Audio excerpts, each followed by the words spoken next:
आपका बहुत स्वागत है और मैं हूं आपके साथ अमनदीप और मैं हूं आपके साथ चांदनी धवन। बुलेटिन की शुरुआत करते हैं। ज्ञानवापी में एएसआई के सर्वे का आज दूसरा दिन भी खत्म हो गया है। कल सुबह फिर से सर्वे का काम जारी रहेगा। ज्ञानवापी परिसर में वैज्ञानिक परीक्षण के तहत ही एएसआई सर्वे कर रही है, जिसमें फोटो, वीडियो और ग्राउंड पेनेट्रेटिंग रडार सिस्टम के तहत इस सर्वे का काम किया जा रहा है। सर्वे पर मचे घमासान के बीच हिंदू पक्ष ने दावा किया है कि ज्ञानवापी में खंडित मूर्तियां हैं, जिसकी तस्वीरें भी वायरल हो रही हैं, जिसको लेकर हिंदू पक्ष का दावा है कि ये अवशेष सनातनी पहचान को बताने के लिए काफी है। वैसे तो 350 साल पुराने विवाद को निपटाने के लिए अब सर्वे से समाधान होने वाला है और उस तथ्य का प्रमाण ढूंढा जा रहा है, जिससे कि साबित हो सके कि ज्ञानवापी मस्जिद नहीं मंदिर है, क्योंकि अब तक जो सबूत मिले हैं उससे मंदिर के इतिहास का बोध होता है और एक बार फिर पुख्ता प्रमाण की खोज के लिए सर्वे किया जा रहा है। इन सबके बीच हिंदू पक्ष ने सबूतों के साथ छेड़छाड़ का भी आरोप लगाया है। जिस मूर्ति का आप जिक्र कर रहे हैं, क्या ये दीवार से जुड़ी अंदर बनी हुई है या फिर अलग से मूर्ति मिली हुई है? खंड दीवार में ही बनी हुई है। दीवार में बनी और टूटी हुई खंडित मूर्तियां हैं जो कि वो पड़ी हुई हैं, इधर उधर बिखरे पड़े हुए हैं। थाने के अंदर है वो टूटे अवशेष पड़े हुए हैं। खंबे टूटे हुए मंदिर के हैं, वो सब भी अवशेष पड़े हुए हैं। तो क्या लगता है कि साक्ष्य मिटाने की कोशिश की गई है? हाँ, की गई है। साक्ष्य मिटाने की कोशिश की गई है। कहीं कहीं जो नक्काशी बनी हुई है वहाँ चूना वगैरह पोता गया है ताकि वो छुपाया जा सके। हाँ। लेकिन तो क्या लगता है कि जो ये कोशिश हुई है उसके बाद एएसआई सच बाहर निकाल पाएगा? बिल्कुल। देखिए, अब आस्था के साथ विज्ञान भी जुड़ गया है और विज्ञान तो बिना सबूत कुछ नहीं करता है। और अब खबर आगरा से है। सांसद रामशंकर कठेरिया दोषी करार किए गए हैं। एमपी एमएलए कोर्ट ने 2 साल की सजा सुनाई है। रामशंकर कठेरिया पर 50,000 रुपए का जुर्माना भी लगाया गया।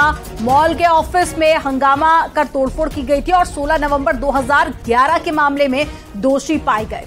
सोमवार को हाई कोर्ट में कर सकते हैं अपील। तो एक बड़ी खबर आपको बता रहे हैं। सांसद को 2 साल की सजा हुई है, दोषी करार किया गया। अब ऐसे में माना जा रहा है कि सदस्यता भी जा सकती है संसद की।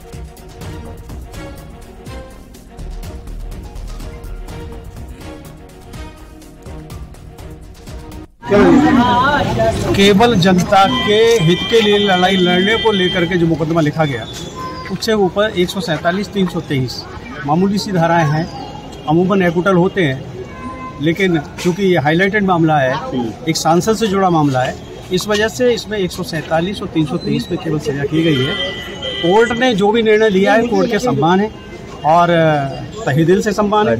बाकी का ये है कि राइट है, उसके लिए अपील की जाएगी। और आज माननीय कोर्ट आगरा ने जो 323 की सजा 1 साल की होती है वो और 147 की सजा होती है 2 साल की, ऐसा उन्होंने 2 साल की सजा का प्रावधान किया है और उसमें 50,000 रुपए का जुर्माना भी है। कोर्ट का जो डिसीजन है उसका मैं हृदय से सम्मान करता हूं, स्वीकार करता हूं और जो मुझे राइट है अपील का, वो अपील करूंगा। इटावा सांसद रामशंकर कठेरिया को एमपी एमएलए कोर्ट ने 2 साल की सजा सुनाई है। 2011 में एक तोरण कर्मी से मारपीट और बलवे की धाराओं में आज कोर्ट ने रामशंकर कठेरिया को 2 साल की सजा सुनाई है, तो वहीं 50,000 का जुर्माना लगाया है। इस सजा के बाद हो सकता है कि सांसद रामशंकर कठेरिया की सदस्यता भी रद्द हो सकती है। फिलहाल अभी कोर्ट ने 2 साल की सजा 323 और 147 में सजा सुनाई है, 50,000 का जुर्माना लगाया है। माननीय एमपी एमएलए कोर्ट ने जो रामशंकर कठेरिया सांसद हैं उनको सजा सुनाई है। Shiv Kumar, news 18 Agra.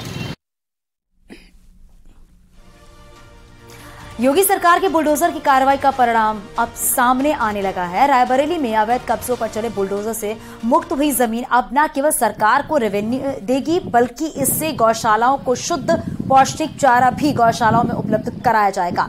Pilot project के तौर पर सलोन ब्लॉक के मटका गांव में लगभग 2 बीघा जमीन पर नेपियर घास लगाए जाने का काम शुरू हो गया है। पूरे ब्लॉक में ग्राम सभाओं की लगभग 50 बीघा ऐसी भूमि जो खाली पड़ी है या अवैध कब्जों से मुक्त हुई है, उसी पर ये योजना चरणबद्ध तरीके से चलाई जाएगी। गौशालाएं संचालित हैं, उन गौशालाओं में जो जानवर हैं उनके लिए हरे चारे की व्यवस्था के लिए आज एक कार्यक्रम आयोजित किया गया है। इसमें नेपियर ग्रास की गांठें इस क्षेत्र में लगाई जा रही हैं। यहाँ पर पानी के लिए बोरिंग की भी व्यवस्था है और इसकी रखवाली की भी व्यवस्था है। नेपियर ग्रास एक बार लगा देने के बाद 10 से 15 वर्ष तक यहाँ की जो हरा चारा होगा, ये हरा चारा हमारी गौशालाओं में पहुँचाया जाएगा। पाकिस्तान से भारत आए 2 परिवारों को लेकर जांच तेज हो गई है और एसपी वृंदा शुक्ला ने बताया कि ये सभी हिंदू धर्म के हैं और कुछ स्थानीय अखाड़ों की मदद से यहां पर पहुंचे हैं काम की तलाश में। और इनमें 2 परिवार के सदस्य हैं, जिनमें से एक ग्रुप पिछले साल अक्टूबर में भारत आया और दूसरा ग्रुप इसी साल मई में आया है। और एक ग्रुप का वीजा एक्सपायर हो चुका है, दूसरे का भी वीजा जल्द ही एक्सपायर होने वाला है।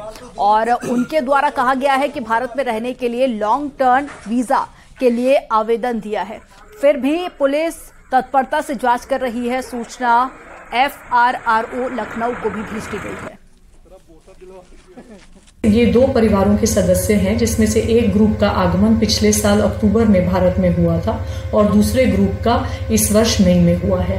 एक ग्रुप का वीजा एक्सपायर हो चुका है एवं दूसरे का भी जल्द ही होने वाला है।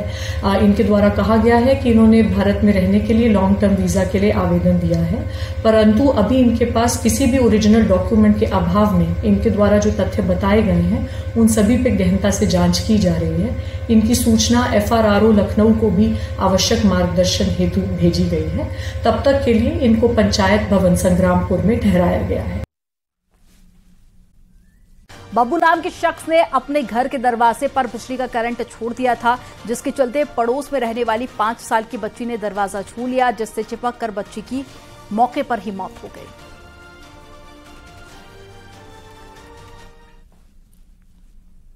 हरदोई में एक महिला ने बैंक में जमकर हंगामा किया है। हंगामे के बीच बैंक कर्मियों ने जब बैंक के चैनल में ताला डाल दिया तो महिला ने पत्थरों से ताले को तोड़ने की कोशिश की, जिसका एक वीडियो सोशल मीडिया पर वायरल हो रहा है। घंटे भर तक महिला हंगामा करती रही। बैंक में अफरा तफरी मची रही। पुलिस के समझाने के बाद भी महिला शिकायत करने की बात कहकर चली गई, तब जाकर ग्राहकों का काम शुरू हो सका।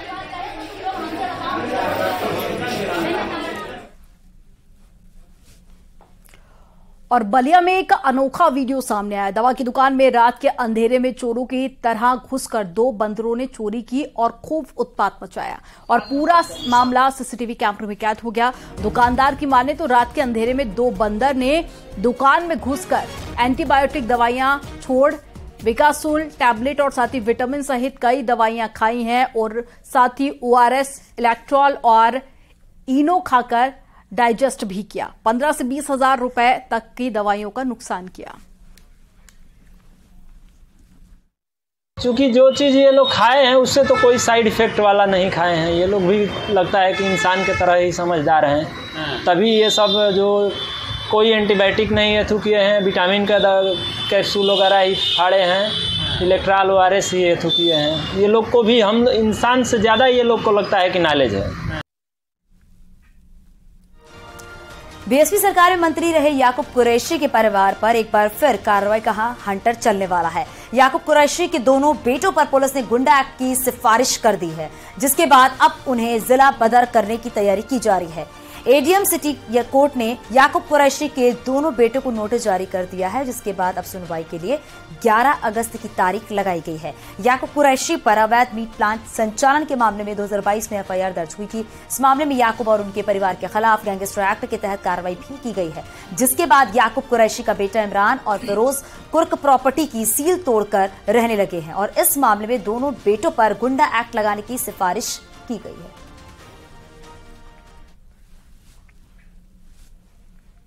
फिरोजाबाद में दरोगा दिनेश मिश्रा हत्याकांड का खुलासा करते हुए पुलिस ने आरोपी धीरज शर्मा को गिरफ्तार कर लिया।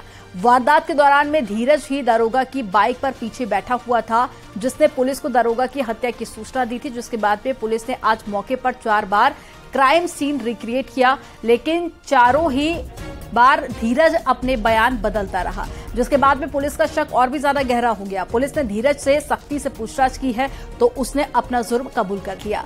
धीरज के मुताबिक वो दरोगा के घर पर सहायक के तौर पर काम करता था, जिसके लिए उसे दरोगा हर महीने पैसे देता था, लेकिन पिछले 2 महीने से उसे पैसे नहीं दिए गए थे, जबकि उसकी बेटी की पढ़ाई के लिए उसे पैसे की सख्त जरूरत थी, जिसको लेकर उसकी दरोगा से कहासुनी हो गई और उसने इस हत्याकांड को अंजाम दे दिया।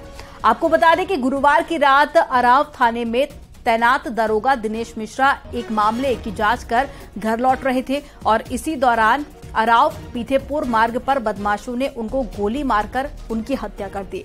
वारदात के दौरान में धीरज उनके साथ बाइक पर पीछे बैठा हुआ था।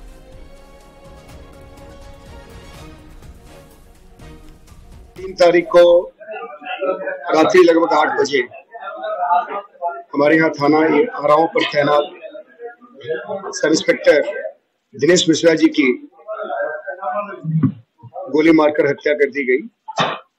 ये बहुत ही एक जघन्य अपराध कारित हुआ था और मैं समझता हूँ कि फिरोजाबाद पुलिस के लिए रिसेंट टाइम्स में one of the most challenges वाली ये घटना कारित की गई थी। लखनऊ से खबर मिल रही, बीजेपी विधायक दल की बैठक कल होगी। मानसून सत्र से पहले ये मीटिंग होगी। कल शाम 5 बजे लोक भवन में मीटिंग होगी। सीएम योगी भूपेंद्र चौधरी भी मौजूद रहेंगे। संगठन महामंत्री धर्मपाल भी इस बैठक में मौजूद रहेंगे। बताया जा रहा है ये बैठक काफी ही महत्वपूर्ण मानी जा रही है। कल शाम 5 बजे लोक भवन में बैठक होगी। हालांकि इस बैठक के दौरान कई ऐसे मुद्दे हैं जिनको लेकर बातचीत होगी, जिनको लेकर चर्चा होगी। 7 अगस्त से यूपी विधानसभा का मानसून सत्र शुरू हो रहा है। मानसून सत्र को लेकर कल यानी कि 6 अगस्त को कार्य मंत्रणा समिति और साथ ही सर्वदलीय बैठक होगी। बैठक में सत्र के एजेंडों पर मंथन होगा। साथ ही कल ही मुख्यमंत्री योगी विधानसभा डिजिटल गैलरी का उद्घाटन और साथ ही पटल कार्यालय का लोकार्पण करेंगे। विधानसभा के मानसून सत्र में हिस्सा लेने जब विधायक विधान भवन आएंगे तो उन्हें बदला हुआ नजारा दिखेगा। विधान भवन के पहले तल पर ही उन्हें डिजिटल कॉरिडोर दिखेगा। इसमें सदन की तमाम गतिविधियों और साथ ही विधानसभा का इतिहास लाइव दिखाया जाएगा।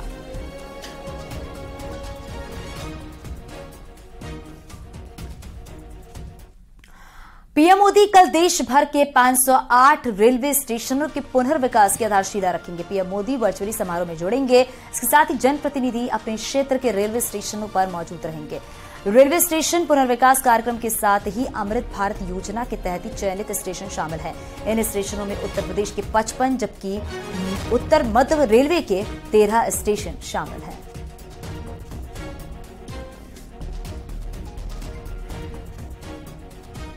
पूरे देश भर में 508 अमृत भारत स्टेशन या स्टेशन डेवलपमेंट के तहत जो स्टेशन है जिनको उच्चीकृत किया जा रहा है और पूरे एयरपोर्ट की तर्ज पर सभी मॉडर्न सुख सुविधाओं से लैस स्टेशन जो हमारे जनता की हमेशा से सपना रहा है उस तरीके के स्टेशन के रूप में डेवलप करने का प्रोग्राम है। इसमें प्रयागराज मंडल के जो स्टेशन हैं वो 7 स्टेशन लिए गए हैं जिनका अभी फाउंडेशन स्टोन ले होगा, जिसमें विंध्याचल, प्रयागराज, फतेहपुर, कानपुर, अंकीधाम, इटावा और टूंडला शामिल। प्रधानमंत्री मोदी कल वीडियो कॉन्फ्रेंसिंग के जरिए 508 रेलवे स्टेशनों की आधारशिला रखेंगे। इनमें कानपुर सेंट्रल यूपी के 55 स्टेशन शामिल हैं। अब ये स्टेशन एयरपोर्ट की तर्ज पर बनाए जाएंगे और इसकी सभी तैयारियां लगभग पूरी हो चुकी हैं। इसी को लेकर स्थानीय सांसद रेलवे स्टेशन पहुंचे और अधिकारियों के साथ में समीक्षा बैठक की और स्टेशन का मॉडल भी देखा गया। सांसद सत्यदेव पचौरी ने कहा कि स्टेशन बेहद आधुनिक है और लोगों को यात्रा करने में खुशी का एहसास होगा। पूरे देश में 5 से 8 रेलवे स्टेशनों का पुनर्निर्माण के भूमि पूजन करने जा रहे हैं। उसमें कानपुर के 2 रेलवे स्टेशन है, कानपुर सेंट्रल है और पनकी है, जो 7 से 94 करोड़ से जिनका विकास होगा। पहली बार इतनी बड़ी धनराशि कानपुर के रेलवे स्टेशन के पुनर्निर्माण पर दिया जा रहा है। डिपार्चर और अराइवल दोनों टोटली सेपरेट कर दिया जाएगा, जैसे एयरपोर्ट्स पे होता है। दोनों के लिए अलग अलग लॉबीज बनेंगे और जैसा हमने बताया पहले कि करीब 45 लिफ्ट और 39 एस्केलेटर्स, ये सारी सुविधाओं को व्यवस्थित करने के लिए बनाए जाएंगे।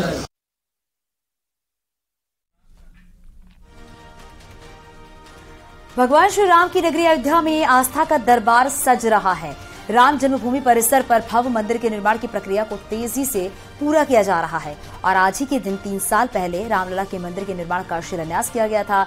मंदिर की आधारशिला के 3 साल पूरा होने के अवसर पर राम मंदिर परिसर में उत्सव का माहौल है। जगह जगह धार्मिक अनुष्ठान हो रहे हैं। भरत कुंड पर भी धार्मिक अनुष्ठान का आयोजन किया जा रहा है, जिसमें वैदिक आचार्य ने सुंदरकांड, हनुमान चालीसा समेत कई मंत्रों का पाठ किया।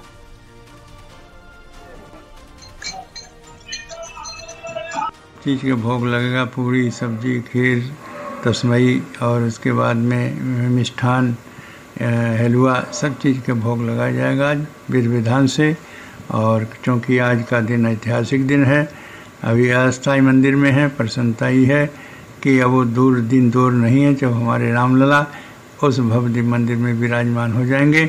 इससे इसकी प्रसन्नता में आज का एक ऐतिहासिक के साथ साथ उत्सव का आज दिन है जो आज मनाया जा रहा है। और यहाँ पर रुकेंगे एक छोटे से ब्रेक के लिए, जल्द लौटते हैं।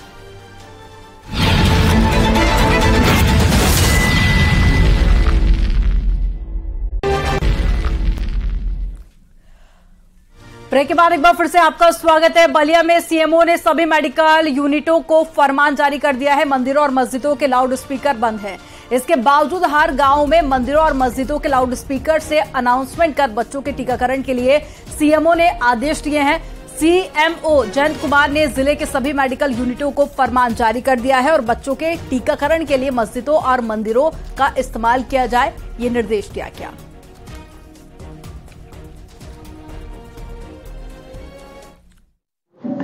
तीन फेज में चलना है, जिसमें कि बच्चों का टीकाकरण किया जाना है।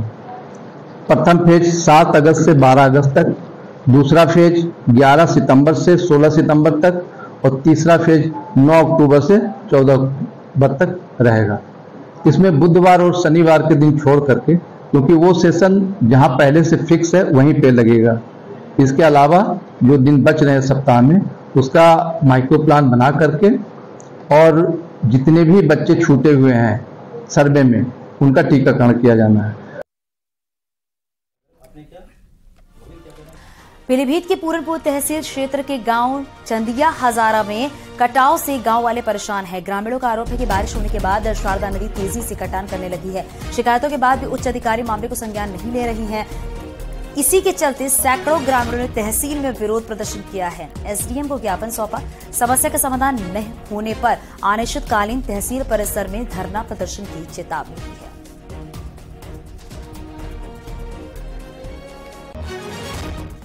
शारदा नदी द्वारा काटान में 100 एकड़ जमीन चला गया और वन विभाग का जमीन भी चला गया, उनका कोई होश नहीं। और अपने पुनर्वासन विभाग का जो जमीन पट्टा की जमीन है सरकार ने बसाया है, उसका कम से कम 50 एकड़ चला गया। लेकिन प्रशासन का कोई ध्यान नहीं है, सिर्फ बांस और बल्ली लेके वहाँ खड़ा कर दिया, नाम मात्र बहलाया जा रहा है। गरीबों का जो है ये कहा जा रहा है कि होगा और नदी रोज काट रहा है। खबर दमदार में फिलहाल इतना ही। आगे बढ़ेंगे, आपको उत्तराखंड की खबरें दिखाएंगे, लेकिन उससे पहले एक नजर डालते हैं अब तक की हेडलाइंस पर। ये है